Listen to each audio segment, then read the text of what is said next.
May I speak in the hope that we hear the Lord. Amen. Happy Valentine's Day. In a normal year, I would be rather excited about this evening. I would have woken up to find a pink heart-shaped card on my desk. My husband and I would have booked a babysitter and a nice table at a nice restaurant. There'd be some bubbles, and we would be celebrating another year together as husband and wife, parents, friends, and lovers. However, I have a feeling that this evening will be another takeaway in front of the telly whilst we try and persuade our hyperactive, housebound 9-year-old to go to bed early. Like many couples, Valentine's Day this year will be another disappointment, another cancellation, another postponement of fun. The last year has been one long list of cancelled parties and postponed celebrations, and I think that we can all agree that this third lockdown has been the hardest time that many of us have faced. I personally have found the beginning of this new year rather grueling and repetitive. However, the fact that Valentine's Day and the Transfiguration have fallen on the same Sunday this year is not without some level of fascination for me. The Transfiguration of Jesus is one of my favourite stories, and I suspect that we have all had some experience in our life when love has been transformative. Thus, the collision between these two miraculous occurrences must give us pause for thought. Jesus' ability to inhabit both the natural and the supernatural, the earthly and the heavenly, is never more evident than in today's gospel reading, when some of the disciples witness his transfiguration. We don't really hear much detail about exactly what is happening, but we know that it was a very real experience, and we also know that it was overwhelming and frightening. Change is, of course, always frightening, especially now when much of what we are used to in day-to-day life has been disrupted and taken away from us.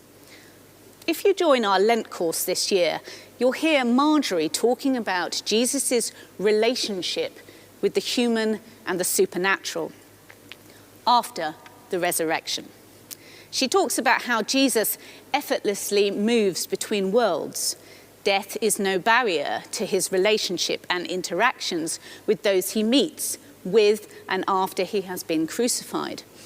And our knowledge of the risen Christ has parallels to today's first reading, when Paul talks about the veil that separates us from God. This veil is a human experience that Jesus transcends.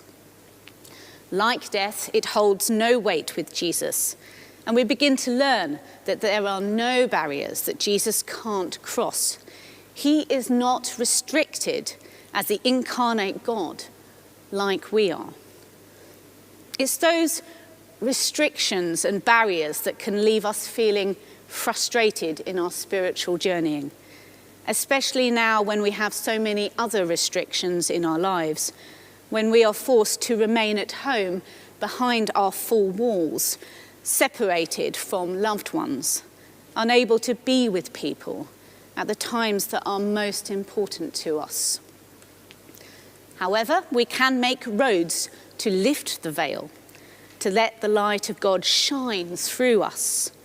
It is our interaction as human beings with the unknown that helps us to become more engaged and planted in existence, in developing our prayer lives, our creative lives, in developing our relationships with others, especially those we find most challenging, in stepping into the unknown corners of our world, in investing in God's mission, in asking, what is God doing in the world and how can I be a part of that? We become part of the change, part of the transfiguration. Love is one of those things that is almost impossible to define, and yet we know it is real and utterly impactive on the world. It is the thing that transforms us from beast to mystical, creative being. It is the thing that drives the human race on at times of utter despair, at times of hopelessness, and at times when we believe that we have nothing left to give and it's all over. Love is what will and does transform our world. We move closer to happiness, to self, when we begin to recognize the magic and love that exists in the world and involve ourselves in it. Today's two readings, I think, fit perfectly together because so often what we are seeking in life, happiness, contentment, success, love, friendship, the perfect dress size, just seem out of reach. My life as a musician was often marked with something I called the perpetual golden carrot.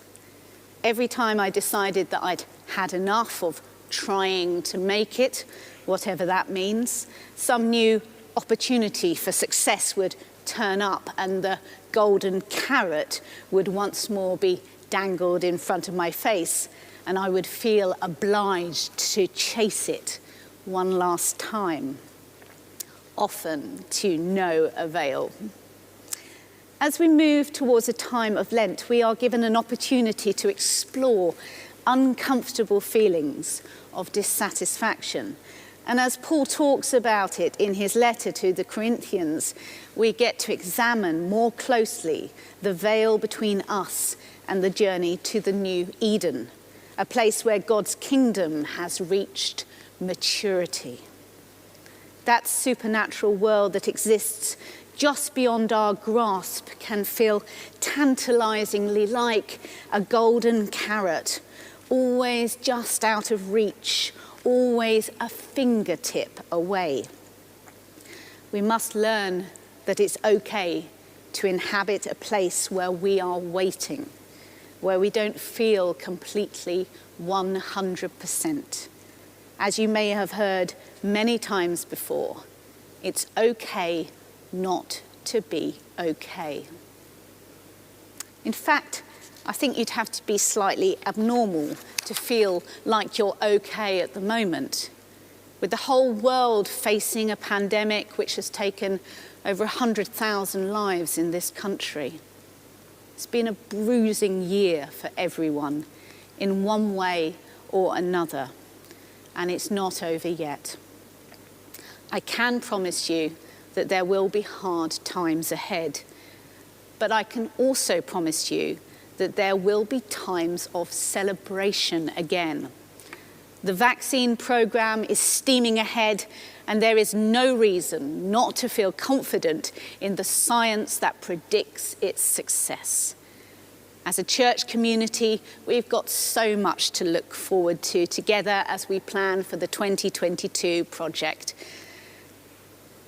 where we will be the people who make our church building fit for the next 150 years of worship, a place of sacramental celebration and diverse experience for the people who will come after us, and for all the community to enjoy and flourish in. It is the promise of transfiguration that allows us to sit in difficult times and to inhabit them and to find small moments of joy. God's law is written in nature, and love is God's transformative weapon that allows us to change and engage in the known and the unknown.